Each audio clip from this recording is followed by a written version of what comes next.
Saludos, buenas noches, audiencia masiva del YE, aquí en Es Asturias Televisión, noche del jueves, el 6 de abril, una jornada en la que, si recuerdan, ayer comenzábamos hablando de tráfico ferroviario, de infraestructuras ferroviarias, más concretamente las de cercanías y la problemática que presentan en Asturias. Bueno, pues hoy vamos también a hacernos eco de esa polémica, esa viva polémica que envuelve a la clase política, empresarial y social asturiana prácticamente y en definitiva, sobre las discrepancias en torno al ancho ferroviario de la variante de Pajares. Hemos querido recabar la opinión de un profesional de la comunicación como Javier Neira para que nos dé su punto de vista acerca de cuál es esta polémica y cómo se sustancia la misma. Buenas noches, Javier. El agitprop gubernamental en Asturias está desatado, sencillamente desatado. Y todo a cuenta y costa de la variante de Pajares, de la imposición o de la condición que ha hecho valer Foro Asturias, en el sentido de que el ancho sea internacional, no el ancho Renfe, no el ancho español. Parece ser que el PP ha aceptado la propuesta de Foro, que ya estaba pactada, formaba parte del acuerdo electoral que hicieron en su momento, y parece ser que la va a implementar. Y entonces el Principado, los sindicatos, otros partidos de izquierda, los empresarios han salido en tromba y siguen en tromba. ¿Por qué? Evidentemente porque los han pillado, entonces hay que disimular.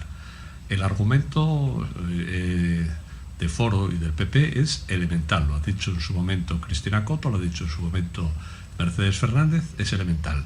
Asturias, como el resto de las comunidades autónomas de España, quitando las insulares y quitando las plazas autonómicas de Ceuta y Melilla por razones obvias. Asturias, como los demás, ancho de vía internacional. Entonces, como es tan elemental y es tan claro, empiezan a argumentar que si hay retrasos. Yo no veo que por retrasos pueda haber en desplazar unas vías unos kilómetros, porque no están ni mucho menos puestas todas las vías, desplazarlas 20 centímetros para pasar del ancho Renfe al ancho internacional. Ni hay demora, ni hay sobrecoste, ni nada. Son disculpas porque no quieren reconocer que, estando Javier Fernández, presidente del Principado, a la cabeza del Partido Socialista de toda España, no ha conseguido una cosa elemental, y lo ha conseguido Álvarez Cascos y Cristina Coto, el Foro, con uno o dos parlamentarios que tienen, negociando con el gobierno. Este éxito tan potente del centro derecha asturiano no se quiere reconocer en el centro izquierda, incluidos los empresarios, porque sabemos que los empresarios en Asturias son todos socialistas.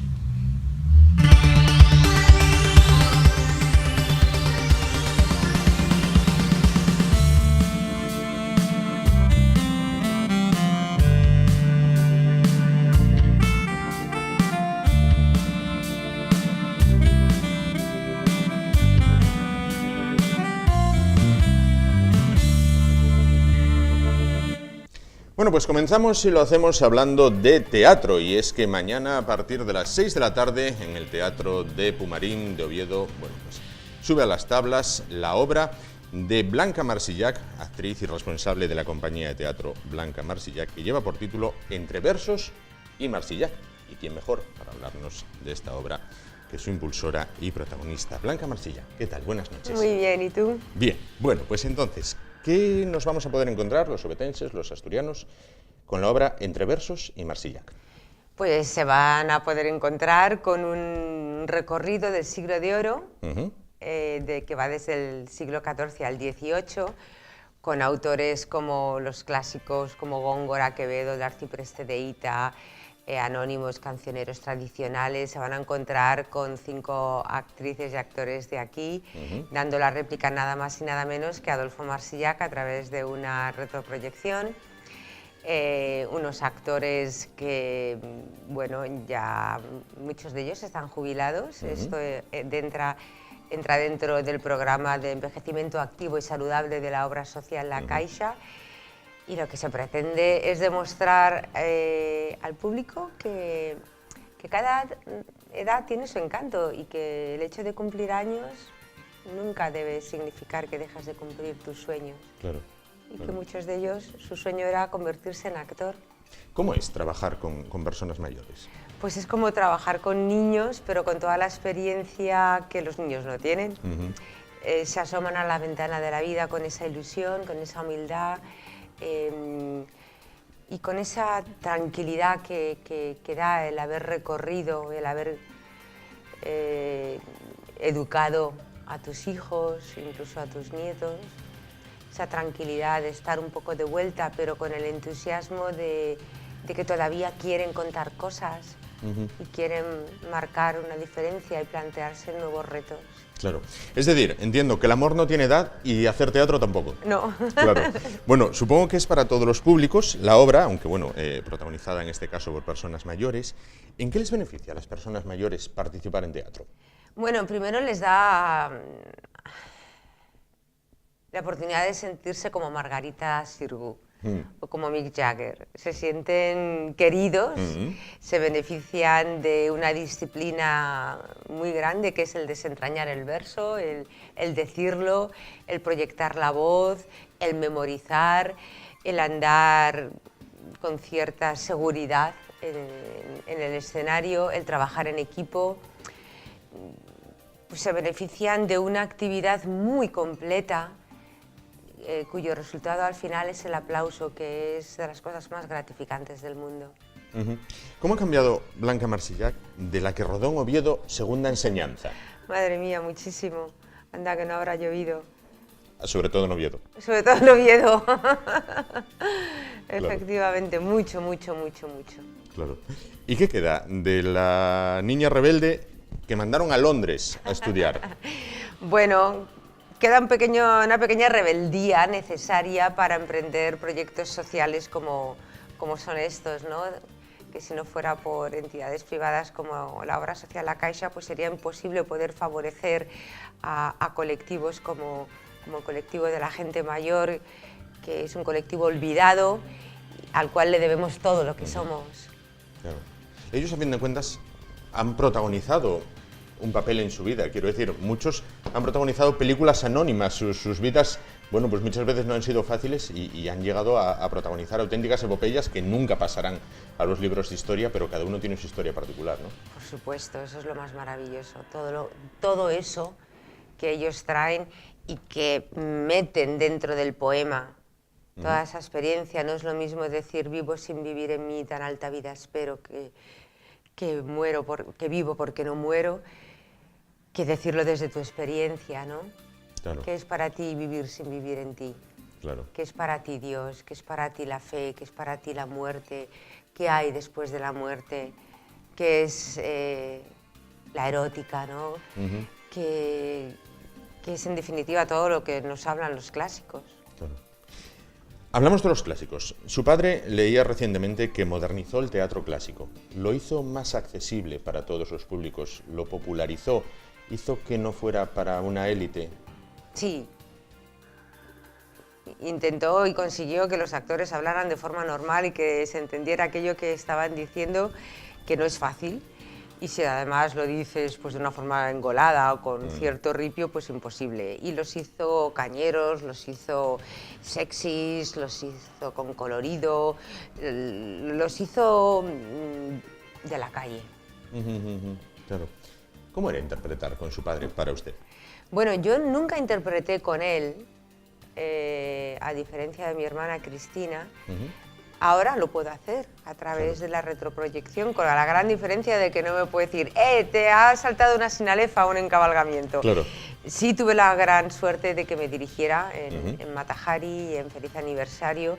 Era muy exigente, pero era una gozada. Además, siempre me decía, pasarás por casa que te pase el personaje, ¿no? Cuando me contrataban por ahí.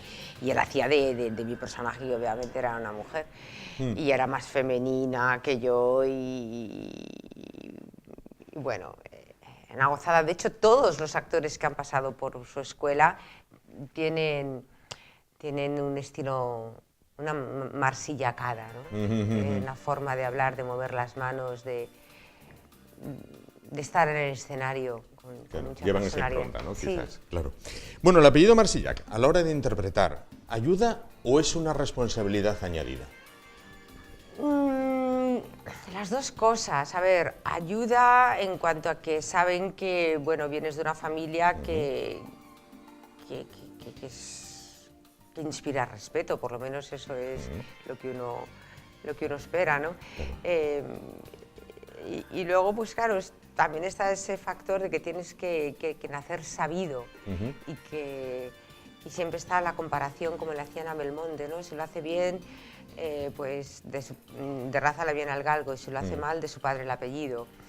O sea que ahí hay una línea invisible, que no sabes muy bien dónde empieza y dónde termina. Claro, se cruzan. Claro. ¿Cuál es el panorama del teatro actual en España? Yo creo que es bastante saludable, dentro de que el teatro siempre ha estado en crisis y siempre seguirá en crisis, si no, no sería teatro. Pero se hacen muy buenos montajes y yo creo que la famosa crisis inmobiliaria, el boom, ha traído que los actores tiendan hacia el teatro vanguardista, hacia el microteatro, a ingeniárselas como sea para salir adelante, dentro de que es una profesión muy poco grata, de la cual viven un porcentaje muy bajo. Claro. ¿Y el cine y la tele? Bueno, yo creo que se hacen series estupendas, aunque yo reconozco que no las veo, no veo la televisión, y el cine sí voy al cine y creo que se hace buen cine. Creo que explica muy bien el producto español, ¿no? Lo que es España, la España profunda, el humor español. A mí me encantan las películas desde Almodóvar hasta las películas más que reflejan realmente esa vida de barrio, esa vida tan nuestra, ¿no? Que no es equiparable a ningún otro país, sino que tiene ese sello español. Supongo que se lo habrán preguntado 1000 veces, pero ¿con qué se queda? ¿Con el teatro, con el cine o con la tele? Usted ha interpretado en los tres. Yo he interpretado en los tres. A mí me gusta mucho el cine y el teatro. Si tengo que elegir, preferiría no tener que hacerlo. Me considero una mujer teatral. De hecho, tengo con mi equipo y Varela Producciones una compañía de teatro social. No tengo una productora de cine, pero me gusta mucho el cine. Sí. ¿El teatro es más difícil? Quiero decir, en el cine te equivocas y corten y repites. En el teatro tú puedes tener un día muy bueno o un día muy malo. Puedes estar de un humor de perros o con un disgusto tremendo, que tú tienes que salir y dar lo mejor. Sí, también te puede pasar en el cine, ¿eh? La cámara es un bicho que no te pasa ni una, todo lo capta. Hay gente que es muy buena para el teatro y sin embargo no sirve para el cine y viceversa. Es más difícil el teatro porque no pueden decir corten y eso siempre supone una cosa de madre mía. O sea, aquí si me ahogo, a ver quién sale, o si me muero tienen que echar el telón. Yo he salido cuando murió mi padre al día siguiente al escenario y conozco a gente que incluso, estoy hablando en concreto de Pedro Sinaga, que el día que su hijo se murió en un accidente de moto salió al escenario porque sabía que si no salía ese día ya no volvería a pisar el escenario. Y fue el propio Pedro que me dijo, Blanca, si no quieres salir. Y yo salí y ese día sentí a mi padre, que además había ensayado ese personaje con él, los manerismos y la forma de moverse de la protagonista que interpretaba era Marsillac. O sea, pero sí, tiene esa cosa de como el directo, ¿no? Claro. Algunos actores de las actuales películas de cine españolas y series de televisión les acusan de mala dicción. Esto a los que vienen de teatro no les pasa, ¿no? No les pasa, pero se pueden pasar de pronunciar también. El exceso, ¿no? O sea, un actor completo tiene que saber en qué medio está. Tiene que saber si es un primer plano, medio plano, un plano general, si tienes que hacer un plano secuencia, donde tienes que dar la réplica. O sea, son técnicas totalmente distintas, pero sí hay una tendencia a que no se entienda a la gente en el cine, a muchos actores, que se confunde la naturalidad, el ser natural con el hablar para el cuello de tu camisa. Sí. Y eso es muy difícil que a un actor de teatro le pase. Puede que a un actor de teatro ante una cámara se pueda sobreactuar, que es tan malo como lo otro. Pero en cualquier caso la dicción siempre estará ahí. Claro. Vamos con otra de las preguntas que le harían ya 1000 veces a lo largo de su vida. ¿Con qué personaje se quedaría de todos los que interpretó? Pues mira, con la película que coproduce con Estados Unidos, con la condesa Carmen de Jaramillo, del Conquistador, con Christopher Lambert. Quizá porque es la última que he hecho y la recuerdo pues más cercana. Pero también el personaje de Segunda Enseñanza que yo hice fue revolucionario. Además, mi hermana era la protagonista, yo tenía un episódico y hacía de heroinómana.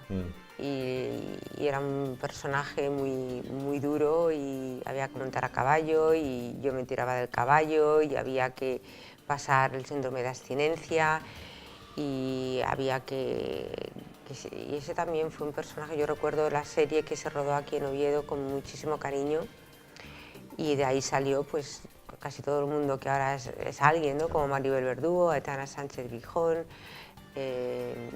muchísima gente.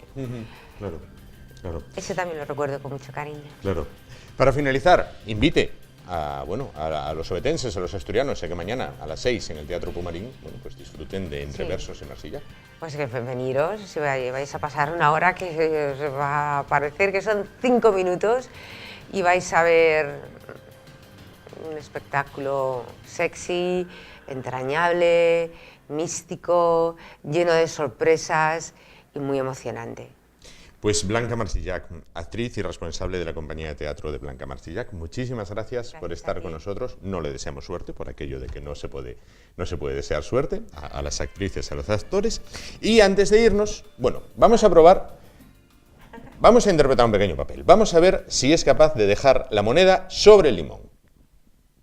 Es difícil, pero no imposible. ¿La puedo posar sí, directamente? Sí. Al fondo en este caso. Bueno, no ha habido suerte, pero sí ha habido un fin solidario. Blanca Marsillac, muchísimas gracias por estar con nosotros esta noche. Muchísimas gracias. Y nosotros nos vamos del teatro al cine, ya que a continuación hablaremos con Ismael Juárez acerca de Orson Welles y su faceta no como actor, sino como director. Hasta ahora.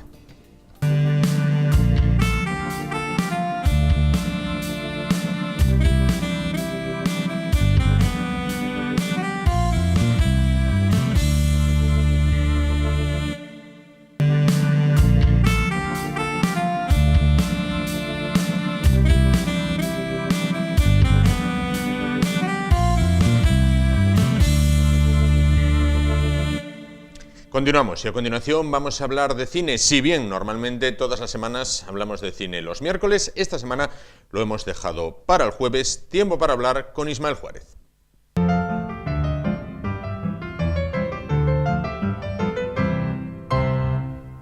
Ismael, ¿qué tal? Buenas noches. ¿Qué tal, Juan? ¿Cómo estás? Ismael Juárez, coeditor de la revista Cortosfera. Bueno, hoy para hablar de Orson Welles, pero no en su faceta de actor, sino de director.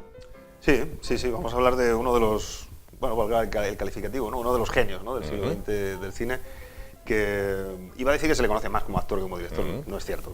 Lo que pasa es que sí es verdad que como actor tuvo 100 películas o más de 100 películas, ¿no?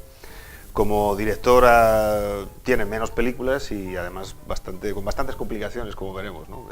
Le costó mucho llevar las películas a cabo, pero las hizo, y aunque posiblemente no hay ninguna película redonda, excepto Ciudadano Kane, que será la primera que veamos, pero lo cierto es que hay destellos de genialidad en todas ellas y le hacen un personaje, o sea, sus películas son de autor, ¿no? Cuando siempre decimos que hay veces que es un término un poco ambiguo, pero lo cierto es que sí, que son tremendamente personales sus películas y por eso merece un hueco grande en la historia del cine. Claro. ¿Un hombre acuciado por las deudas? Sí, absolutamente. Sí. Lo cierto es que, a ver, sus películas eran muy buenas, pero resumiéndolo, la taquilla no terminaba de funcionar, ¿no? Entonces, digamos, en un momento dado, Hollywood pues le retiró la confianza. Pero él sí quiso seguir haciendo películas y entonces se buscaba la vida. De hecho, muchas veces actuaba en películas, incluso en películas en las que a él no le gustaba, sencillamente para financiar estos proyectos. que bueno, estaban con muy pocos recursos. Muchas de esas películas están hechas con muy pocos recursos. Lo cierto es que por eso a veces, digamos, adquieren más valor todavía. Lo que era capaz de hacer con una cámara, a veces sin tener siquiera ropa, ¿no? O sea, era increíble lo que podía llegar a hacer Orson Welles gracias a la imaginativa que tenía. Vaya. Bueno, pues vamos a verlo. Y vamos a comenzar por Ciudadano Kane. Bueno, una película archiconocida en este caso. Sí, que muchos consideran la mejor película de la historia, ¿no? Bueno, esto de los rankings, de todas formas, siempre es discutible, ¿no? Pero sí, pero qué duda cabe que ha sido una película muy, muy influyente, que también recogió mucho de lo que hasta entonces se había hecho y él, bueno, lo dosificó, lo calibró, lo pasó por su filtro personal e impresionó. Hay que decir que era su primera película. Bueno, había hecho unas cosas anteriormente, nada que ver con la industria de Hollywood, pero él llegó a ser famoso, él venía del teatro, había hecho mucho teatro, pero se hizo famoso en el 38 porque llevó a escena la Guerra de los Mundos, sí, que siempre lo confundo con otra de G. Wells. Bueno, pues hizo una ¿cómo se dice? Por radio, lo retransmitió como si fuese verdad. Sí. Y lo cierto es que en New Jersey la gente, bueno, hay registros de que la gente tuvo que salir pensando que aquello era cierto. Y entonces adquirió notoriedad, ¿no? Por haber hecho aquello en aquel momento. Y se le firmó un contrato en Hollywood, se estrenó a lo grande. Pero la película no funcionó en taquilla como cabía esperar. Sí se llevó el Oscar ese año al mejor guión, pero bueno, no tuvo mayor trascendencia, pero sí en la crítica. La crítica sí quedó muy impresionado por lo que había hecho. Aún así, en Hollywood siguieron apostando por él y llegó a hacer más películas, pero ya quisieron controlarle. Aquí no le controlaron tanto. Y por eso es una gran película. De las que hizo en Hollywood, posiblemente es la mejor, porque tuvo mucha libertad, se gastó muchísimo dinero para hacerla, pero sí, ha pasado a los anales. Es una película imprescindible en el cine y por supuesto que es una película imprescindible para entender a Orson Welles. Así que cualquiera que no la haya visto, es una película que a cierto tiempo puede aparecer en ciclos, en distintos canales de televisión. Es una película que cada cierto tiempo se puede ver. No ha sido otras películas de él. Pero posiblemente es eso, es la más popular y también por eso, por los rankings, ¿no? Que la eligen como la mejor película. Así que absolutamente recomendable, a pesar del tiempo pasado. He de decir que esta película sí que la he visto con personas que no la hayan visto anteriormente, al cabo de los años, y quiero decir incluso recientemente, y sigue impresionando esta película. Porque es cierto que hay películas que se hacen hace 60, 70, 80 años, ciertamente tienen un valor, pero para una persona que no es especialmente cinéfila, puede decir, bueno, oye, esto tiene mucho mérito, está muy bien, pero a mí no me gusta. Esta película, aunque no seas especialmente cinéfilo, aunque no te interese demasiado la historia del cine, ni quieras saber siquiera quién es Orson Welles, puedes ver esta película y disfrutarla. Vamos con la siguiente, Otelo. Otelo, sí, hemos hecho un salto en el tiempo, ¿no? Nos hemos ido a la primera película que hizo en Europa, porque básicamente de Hollywood le echaron, le dijeron, mira, aquí ya tú te gastas mucho dinero, encima tienes un ego que no veas, luego desde un punto de vista secundario, pero también sus ideas progresistas, como le pasó a Chaplin, también le jugaron alguna que otra mala pasada. Entonces, bueno, él saltó a Europa y en Europa se le apreciaba más, ¿no? Y entonces esta fue su segunda película, su primera película en Europa, pero su segunda película de la trilogía, que se ha llamado después la trilogía shakespeariana. Anteriormente había hecho Macbeth y luego hizo Campanas de Medianoche. ¿Por qué he elegido, digamos, de esta trilogía o de esto de Otelo? Bueno, porque de alguna forma es como el paradigma de la filmografía de Orson Welles, en el sentido de los problemas que siempre hubo de afrontar, ¿no? Lo cierto es que cuando lo presentó en Cannes, la película, no tenía una nación. Normalmente las películas tienen un país, ¿no? Son francesas o son... Él no tenía ningún país, que era de Orson Welles. Era una pátrida. Era una pátrida, sí. De hecho, bueno, así se dice, ¿no? La primera y la última película apátrida de Cannes, ¿no? Claro, tuvo muchísimos problemas para el rodaje, no tenía dinero, se iba a hacer una película, conseguía un poco de dinero y tal. Pero ahí estaba la virtud de Orson Welles, que conseguía convertir las carencias en virtudes. Y hay un ejemplo muy gráfico en esta película, ¿no? Hay una escena en la que tenía que haber un diálogo, ¿no?, entre dos personajes en las calles de Chipre. Pero no habían llegado los trajes, no había pagado, no tenía deuda, entonces le dijeron, mira, los trajes no te los vamos a mandar a Marruecos, que además estaban rodando en Marruecos. Entonces no se lo mandaban. ¿Y entonces qué hizo? Pues se los llevó, la escena se la llevó a una sauna y los protagonistas iban con unas toallas. Claro, Esto es como una forma muy simple de... pero además es una escena muy conocida de la película. Y lo que conseguí al final era jugar tanto con la cámara, con las luces, con la arquitectura para expresar estados de ánimo, en lo que al final era algo muy de Orson Welles. Por otra parte, no es una película perfecta, porque debido a todos esos problemas, que si ahora ruedo, que si ahora paro, que si hay algunos problemas en los sonidos, hubo que redoblar algunas cosas, la música, esto hay como de... Entonces es como una película imperfecta, pero hecha por un genio. Entonces, ¿qué es lo que le pasa a la mayor parte de las películas de Orson Welles? Que ves defectos, pero dices, joder, este tío, ¿cómo hizo esto? ¿No? Sobre todo hay que ponerse en aquella época. Claro. ¿Cómo ha hecho? ¿Cómo ha jugado con esto? Entonces, por eso he elegido Otelo, que no es de sus mejores películas, pero sí es, para empezar, de esa primera película que hace ya fuera de Estados Unidos, porque le han echado, básicamente, en términos cinematográficos, ¿no? Y se tiene que buscar la vida en Europa, pero también por esa importancia que tiene esta trilogía, ¿no?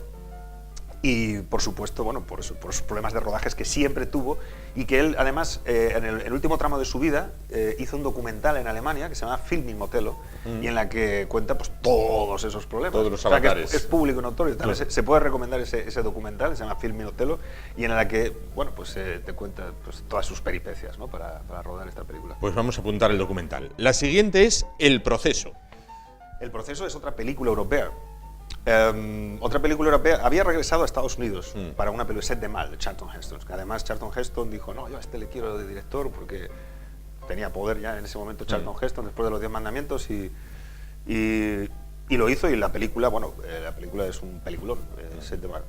Pero bueno, aún así, más allá de que regresó para esa película, no terminó de cuajar en Hollywood. En Hollywood ya le tenían crucificado, dijo, este tío se gasta mucho, es muy altivo y no...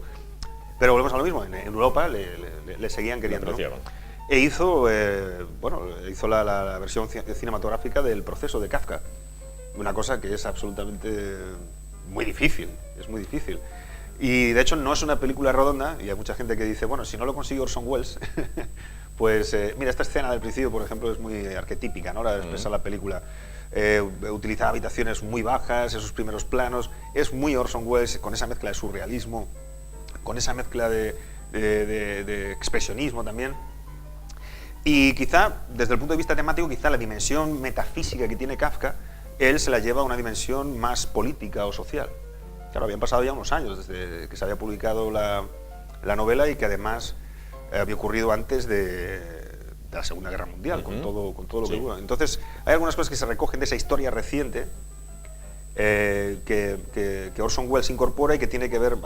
También puede aparecer lo metafísico, pero quizá ese planteamiento puede resultar superficial. Pero desde el punto de vista social, pues habla de la alienación, ¿no? Y del individuo frente a un Estado, frente a una sociedad. Por otra parte, que no se define. Está rodada en diferentes puntos de Europa, pero tú no sabes dónde estás. Claro. Es atemporal, también como Kafka, ¿no? Así pues, es una película recomendable que posiblemente no a todo el mundo le deja el mismo sabor de boca, pero que es absolutamente recomendable en términos de atmósfera. Es única, es única. Más allá de que te guste el planteamiento, de que incluso te atrape la historia o no te atrape, creo que hay escenas que son memorables, que quedan en la retina de cualquier cinéfilo, y por eso, ya digo, insisto, es muy recomendable. Vamos con la cuarta, en este caso, Fraude. Fraude ya es en el último tramo de su vida, ¿no? Hay que decir que, bueno, él siguió haciendo películas, como hemos dicho, hizo un montón de películas como actor. Con esos problemas de financiación, en Europa pero bueno, como que ya nunca había cumplido su sueño de ser un gran director, vamos a decir, ¿no? Era un tipo rebelde, o como queramos definirlo.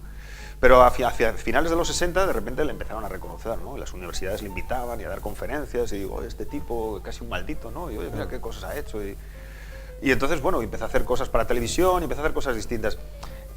Fraude es un documental, pero también se le califica como ensayo fílmico, y sigue, digamos, dos investigaciones, la de un falsificador de cuadros vanguardistas, y la de un tipo que dice que tiene la biografía y que ha conocido a Howard Hughes, que es, bueno, un potentado de la época de Hollywood en el pasado, que Scorsese hizo la película del Aviador, y que, bueno, es la historia de ese tipo. Bueno, lo cierto es que los dos uno es el falsificador y el otro es un impostor, en ese sentido, ¿no? Pero a donde lleva la película no es tanto vamos a hablar de este tipo y de este tipo, sino a plantear hasta qué punto todo es falso y todo es un fraude. E incluso, de alguna forma, se homenajea a sí mismo tirando por tierra su legado, en el sentido de que reniega del cine como arte, incluso reniega del arte como elemento transformador de la sociedad. Y es de ahí que es casi un ensayo fílmico al final, porque es una reflexión, no es meramente seguir dos investigaciones, ¿no? que pueden ser paralelas o que se cruzan en un momento dado. Entonces es su legado, vamos a decir, intelectual de alguna forma, ¿no? Ya está en los años 70, todavía quedaba 10 años para que muriera, pero quiero decir, ya está en el último tramo de su vida y ya se permite hasta el lujo de decir, hasta yo soy un fraude y vosotros os lo creéis, ¿no? Claro, o sea, es claro. Orson Welles. Qué grande. Y la última, con reminiscencia española, entiendo, Don Quijote. Sí, esta la he metido porque en realidad es un proyecto inconcluso o concluso malamente. Ahí. Porque es una película que empezó a plantearse en los años 50 y era como un proyecto personal. Él quería llevar la historia del Quijote al cine. Y entonces eso, cuando juntaba un poco de dinero, ¿no? Juntaba así a los actores que había elegido y le decía, venga, rodamos un poquito aquí, sin guión y sin nada, venga, otro poquito aquí, otro poquito allí, pero que nunca llegó a terminar de hacer el actor principal que hacía Don Quijote acabó muriendo en los 70 y aún así él acabó todavía filmando algunas cosas en España, como la procesión de Sevilla de no sé qué año. Se trataba de una versión en la que se juntaba Don Quijote y Sancho Panza, pero también con imágenes actuales de la época, ¿no? Haciendo un poco, quizá intentando definir Don Quijote y Sancho Panza como personajes universales, pero también puestos en esa sociedad española entonces, ¿no? ¿Qué pasa? Que no se terminó el montaje, él sí estuvo intentando hacer un montaje con lo que tenía, pero nunca concluyó. Y en los años 90, el director español Jesús Franco, con permiso de la que había sido novia de Orson Welles en la última parte de su vida, pues bueno, hizo un montaje de unos 110 minutos, 120, y se estrenó, pero no digamos que no tiene buenas críticas porque, bueno, no ha sido muy afortunado en el montaje. También supongo que era lo que tenía, o sea, no tenía... Claro. Ya digo que en ese rodaje que hacían cada no sé cuánto tiempo sin guión, el actor acabó muriendo y todo, entonces quizá era poco lo que se podía hacer. Pero aún así, pues es, además sus vínculos con España, ¿no? En términos, posiblemente junto con Hemingway es uno de los intelectuales norteamericanos, ¿no? Que más han intimado con España, ¿no? Con España. Entonces, bueno, es un pequeño, vamos a decir, homenaje, ¿no? Que él quería, supongo, rendir a España, aunque ya digo que él entendía a esos personajes como universales, más allá de España. Y de alguna forma, bueno, siempre se calibra aquí, siempre se pone en importancia la importancia de esta, o la relativa importancia de esta película, la filmografía, por aquello de esa implicación, ¿no? De Orson Welles con la cultura española. Genio incomprendido, entonces. Sí, en muchos sentidos, sí. Y manirroto. También. Pues Ismael, muchísimas gracias. Como siempre, gracias, bueno, por acercarnos en este caso a la figura de Orson Welles como director, no tanto como actor, que quizás es también, bueno, pues más conocido si cabe. Muchísimas gracias por estar esta noche con nosotros. Nos vemos la semana que viene, ya de miércoles. Eso es. Muchísimas gracias. Y nosotros nos vamos a publicidad y en un momento volvemos para afrontar la recta final del espacio de hoy. Hasta ahora.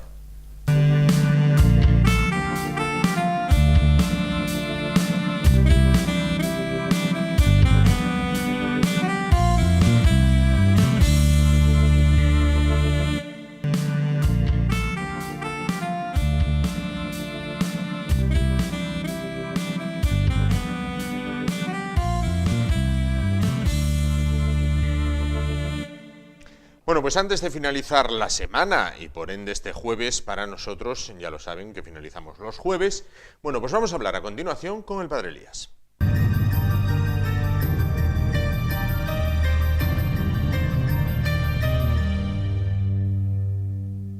Elías, ¿qué tal? Buenas noches. Hola Juan, muy bien, ¿y tú? Bien, vamos a continuar donde lo habíamos dejado el otro día. Libertad liberadora, nueva ciencia y nueva espiritualidad. Es decir, que en otros términos, los frutos positivos derivados de una libertad en evolución. Ajá. Si avanzamos en la libertad liberadora, creamos progreso científico y creamos progreso espiritual. Y de este doble progreso, del científico y del espiritual, voy a hablar hoy del científico y la próxima semana hablamos del progreso espiritual. Bueno, En la nueva ciencia, 5 novedades científicas. ¿Cuáles son? Entonces, la nueva ciencia, 5 novedades científicas. Primera, nueva ciencia de la materia, llamada física cuántica. Sí. Doy 8 nuevos conceptos, los títulos de 8 conceptos nuevos que no figuraban en la física clásica o tradicional. Primer concepto nuevo de la física cuántica o de la materia tal como hoy la conocemos. Dualidad onda-corpúsculo. Sí. En último análisis, la estructura última de la materia, del electrón, es al mismo tiempo onda, energía sin masa, y corpúsculo, energía con una masa infinitamente pequeña, pero algo de masa. Entonces, la prueba científica de esta doble dimensión, onda y corpúsculo, es la doble rendija. Hacen pasar un electrón por 3 rendijas, y entonces como partícula con masa solamente puede pasar por un agujero a la vez. Sin embargo, se ha demostrado que pasa la dimensión vibratoria del electrón pasa a la vez por los 3 agujeros. Sí.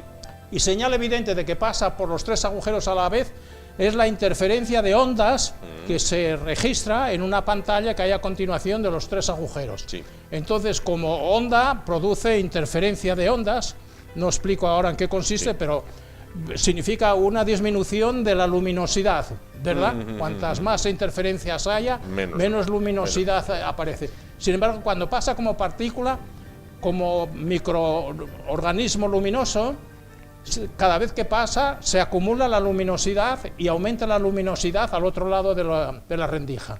Bueno, entonces eso está demostrado, la dimensión de onda y la dimensión de partícula, científicamente. Otro concepto en la nueva física de la materia es el principio de incertidumbre de Heisenberg. No se puede científicamente controlar a la vez la velocidad del electrón y la posición que ocupa alrededor del núcleo atómico. Sí. Porque como es invisible, para verlo hay que utilizar el microscopio electrónico. Y al utilizar el microscopio electrónico aumenta la velocidad del electrón. Entonces lo que vemos a través del microscopio electrónico no es la velocidad ordinaria. Claro, viene falseado. Bien, otro principio, el principio de inseparabilidad. Una demostración hecha por Einstein, Podolsky y Rosen. 2 electrones en dirección totalmente opuesta, pero han estado circulando cerca del uno del otro en un mismo núcleo atómico.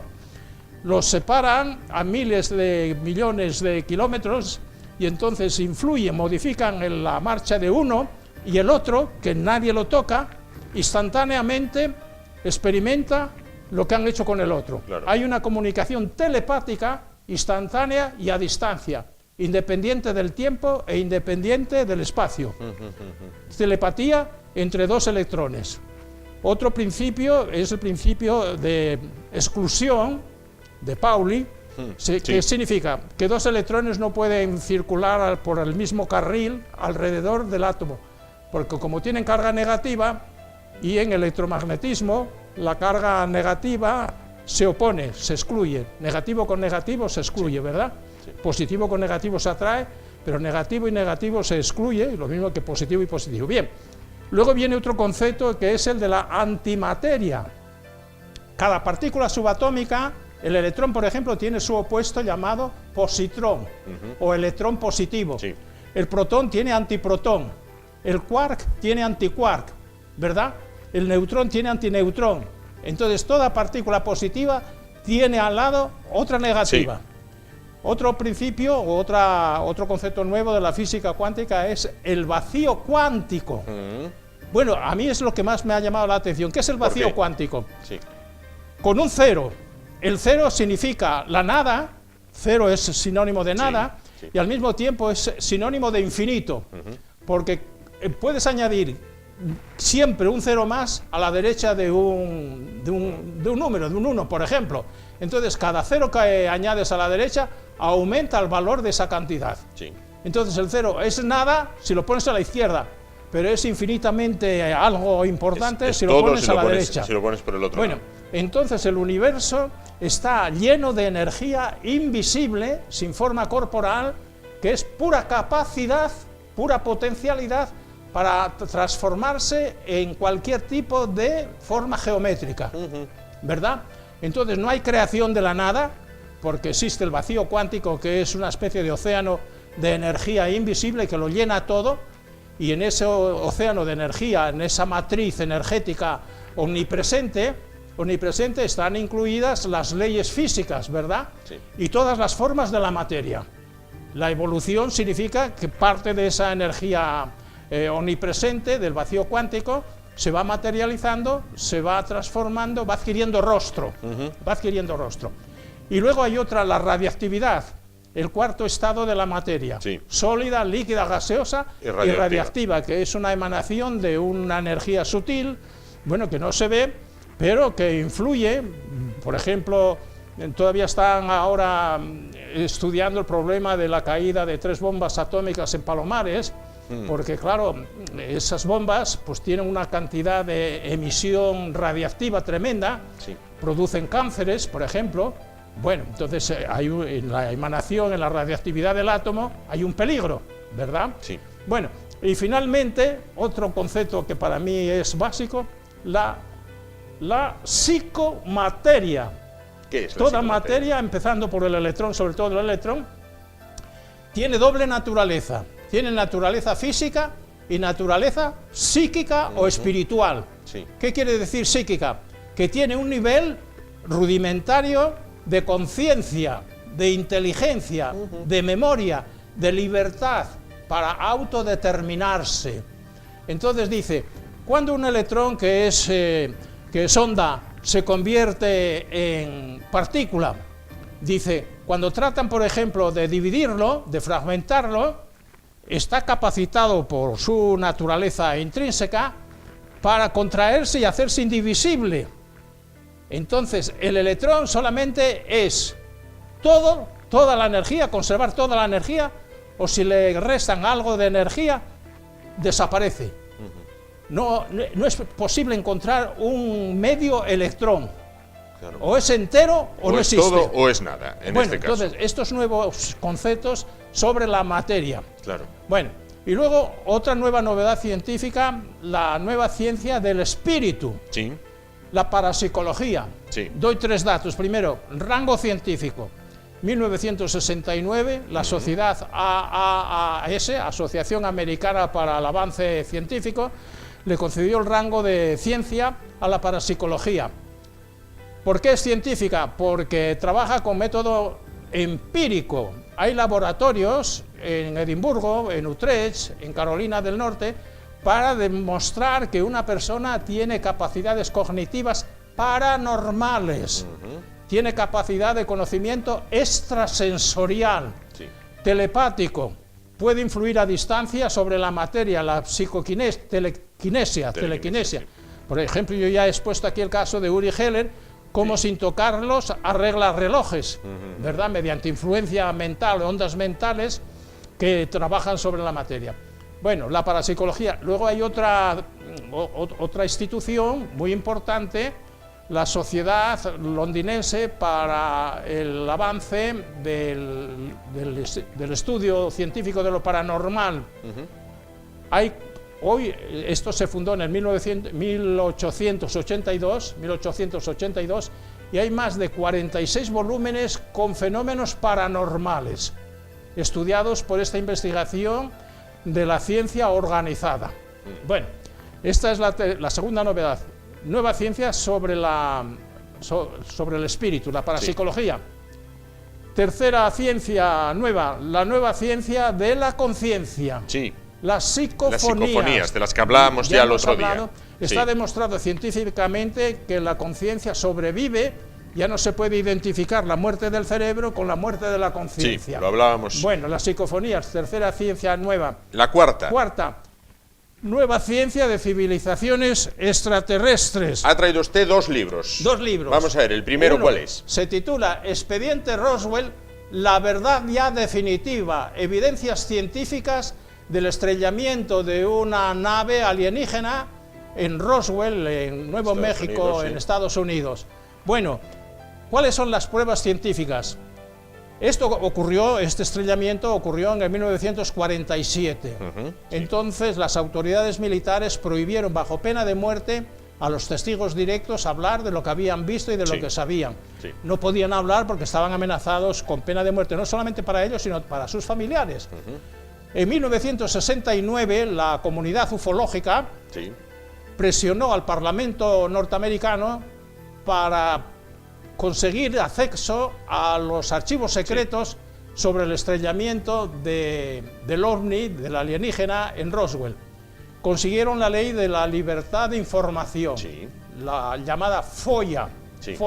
Bueno, entonces a partir de 1969 los testigos directos que no podían hablar sobre el acontecimiento ahora pueden hablar, y entonces los investigadores científicos los han entrevistado y ¿qué han dicho? Los testigos directos que ahora pueden decir toda la verdad.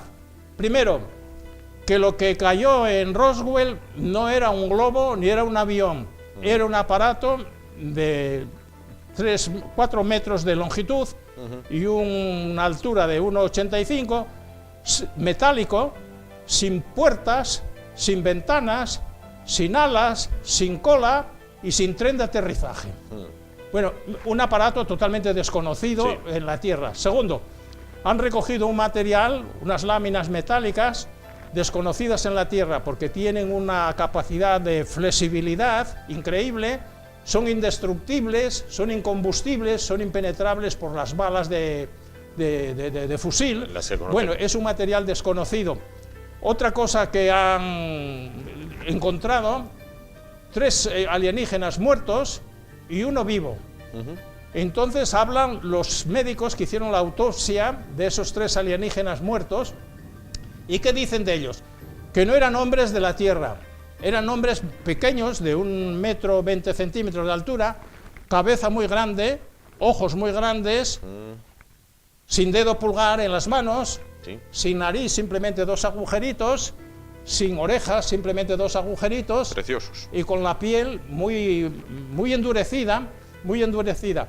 Bueno, hicieron la autopsia y contaron lo que ellos habían visto. Bueno, entonces... ¿Y el vivo? ¿Él? ¿Y el vivo? El vivo, bueno, ¿qué ha pasado tanto con la nave recogida, con los metales, como con los 4 alienígenas, uno vivo y 3 muertos?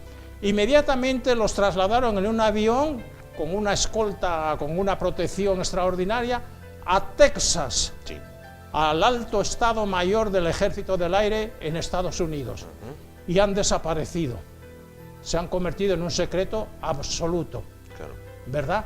Entonces, como si fuese cierta la teoría del glóbulo sonda, ¿por qué ese silencio para hablar de un glóbulo sonda? ¿Y por qué ese traslado inmediato rodeado de una protección espectacular al alto Estado Mayor?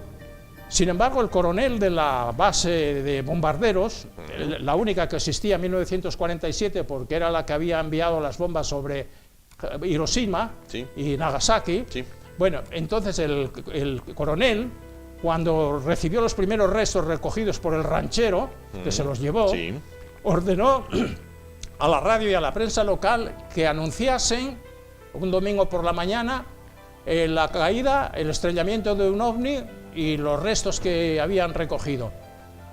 Da esa noticia el domingo por la mañana y el domingo por la tarde da la contraorden de que eso no había sido un ovni, sino que había sido un globo sonda. Bueno, y quinta, nueva ciencia. Bueno, y luego, quinta, nueva ciencia de civilizaciones subterráneas. Yo traigo un libro que acaba de salir al kiosco. El autor de este libro vivió esta experiencia para afirmar que humanidades muy superiores en inteligencia y en tecnología han habitado la Tierra y han creado civilizaciones subterráneas. Describo a grandes rasgos... Muy rápido que vamos... Sí, lo que vivió el autor de este libro. En la selva amazónica del Brasil encontraron los espeleólogos un agujero, descendieron con cuerdas a una profundidad de 120 metros de profundidad. ¿Y qué encontraron a 120 metros de profundidad? Un espacio de 4 kilómetros de amplitud y lleno de habitaciones construidas con bloques de piedra, colocados unos sobre otros muy ajustados, de hasta 30 toneladas cada bloque. 4 kilómetros de espacio subterráneo con construcciones hechas por inteligencias, con bloques de piedra cortados y superpuestos. Bueno, entonces, ¿quién y cómo y por qué esos espacios subterráneos llenos de arquitectura humanamente imposible? Elías, siempre me deja lo mejor para el final. Tenemos que continuar la próxima semana. Rápidamente, tema del limón. Pruebe rápido, porque tengo aquí que me están dejando sin oído. El tiempo nos apremia, pero tenemos que continuar la semana. Y al fondo, en este caso. Elías, no me deje nunca lo mejor para el final, que siempre me deja lo mejor para el final. Muchísimas gracias por estar con nosotros esta noche. Asturias. Y nosotros llegamos así al final del programa de hoy. Nos vamos. Volvemos el martes. Será a partir de las 10 de la noche. Hasta entonces, gracias por su atención y muy buenas noches.